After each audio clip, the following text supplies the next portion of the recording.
I have just watched the first episode of RAW in November 2009, the second RAW after Bragging Rights. We are closing in on Survivor Series, yet there was very little mention of the pay-per-view on this Monday episode. And I think that's a little strange. I've been very positive about the WWE so far this past summer and this fall so far, that they have really manifested the pay-per-view, then projecting a lot towards the pay-per-view. But so far we've seen 2 Monday Night Raws. We're half through on Monday Night Raws till Survivor Series, and yet there is only the heavyweight title match being announced. Of course, there is the Randy Orton-Kofi Kingston feud, which should lead to something, and I hope it will be a Team Orton versus Team Kofi match.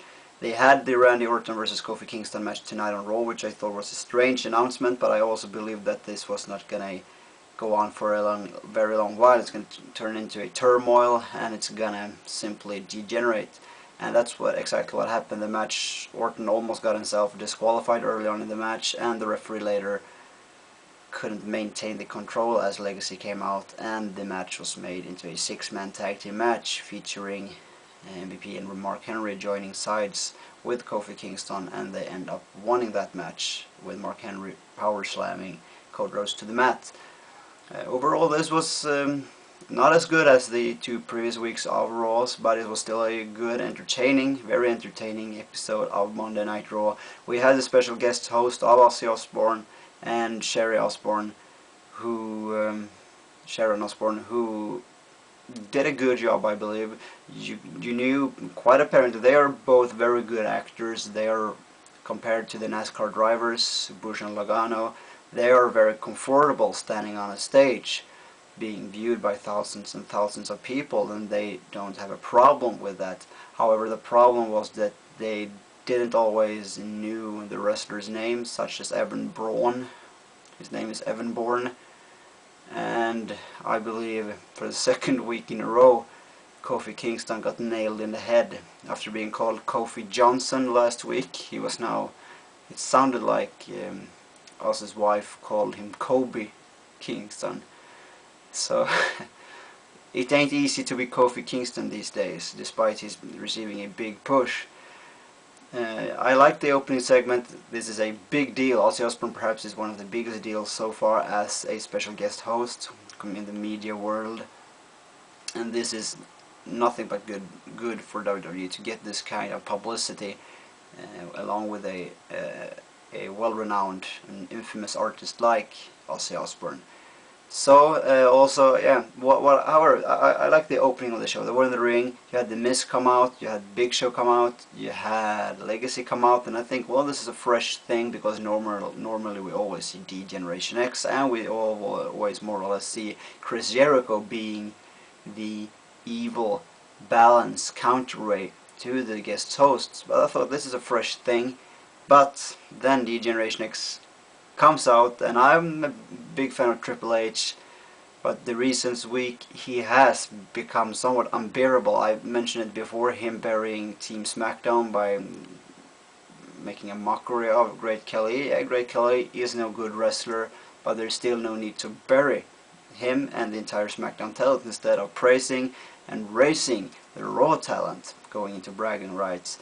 And he has been receiving heavy criticism for the Ben Roethlisberger segment, where he kinda were orchestrating the entire thing in the ring with him, and that's exactly what happened tonight as well. He did so many things, Triple H, tonight that I did not like. First off, he called Big Show the Benedict fat guy. Big Show is kind of fat, but so what? There's still no need to. That's a personal insult. That is indeed a personal insult. That has nothing to do with Big Show's character, Big Show's the way he's supposed to be portrayed. That is just completely undermining Big Show as a talent, as a wrestler, as a person, as a human being. That's so unnecessary to do that. And what he also did, as I said, I thought it was fresh to see this young new talent out in the ring. Something completely new in co-work with special guest hosts.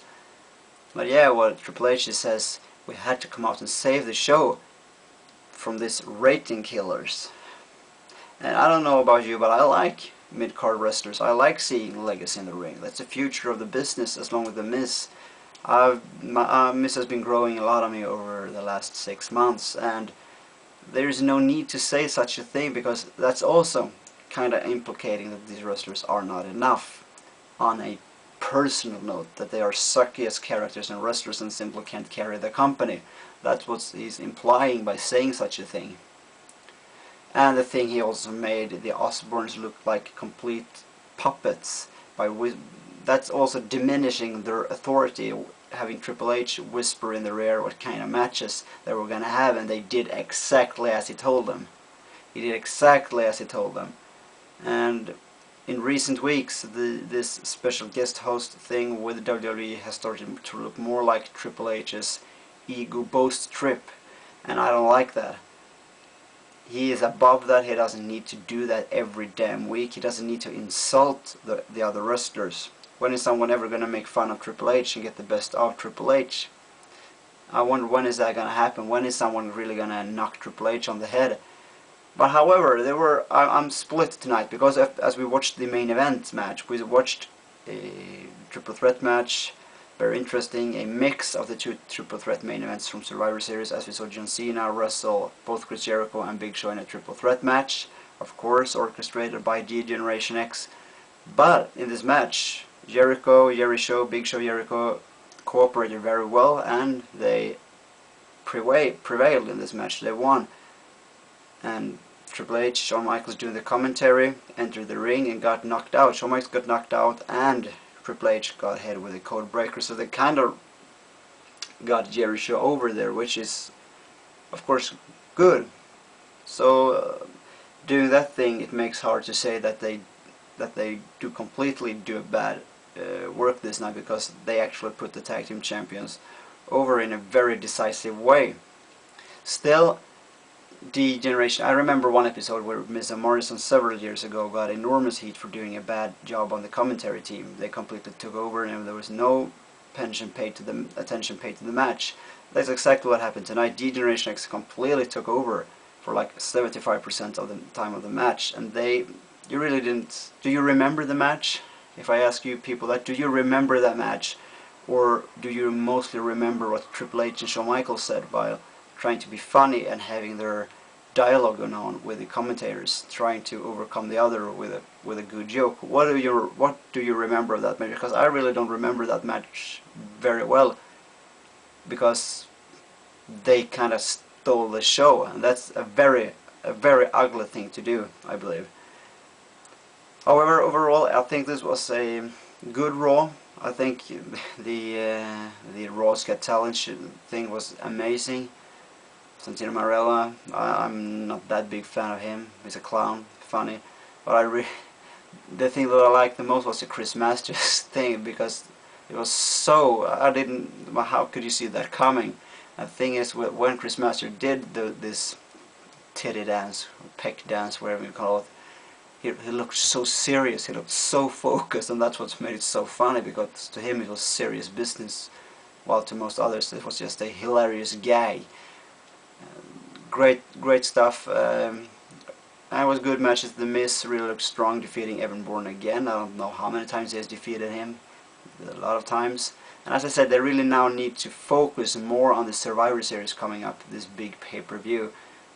That's what they've done so good, when just having 3 weeks for every pay-per-view, such as Hell in a Cell, Bragging Rights, Breaking Point, full focus. They need to do that again. I remember I was a little pessimistic going into SummerSlam as well, because they seemed kind of slow out of the start blocks that time as well, but they caught up and delivered a great pay-per-view in SummerSlam, perhaps the greatest pay-per-view of the year in many people's mind. So there is still hope for Survivor Series, of course, and we have, I hope Kofi Kingston picks a team and Randy Orton teams with Legacy and one more wrestler to take on Kofi, along with 3 other ones, perhaps Evan Bourne, and some solid mid-card wrestlers. We also have Alicia Fox as the new #1 contender for the Divas Championship against Melina. She won a Battle Royal tonight. Nothing special about that, except for Swagger coming out distracting Eve. There seems to be something going on there. between them. Next week we're gonna have Ricky Hatton, a boxer, as a special guest host. I really don't know who that guy is. I only know that this is the second boxer we have after Floyd Money Mayweather being the guest host in August, late August. Well, I guess this is pretty much it. As I said, Ozzy Osbourne and his wife did a good job tonight. They were funny, but you really saw that Ozzy Osbourne was the one cracking the lines, and his wife did all the talking. But they still made a lot of fun of it, of Ozzy being half wasted. They made a couple of jokes, and I think they did really good job tonight. Thank you so much for watching, and simply stay tuned. Have a good day.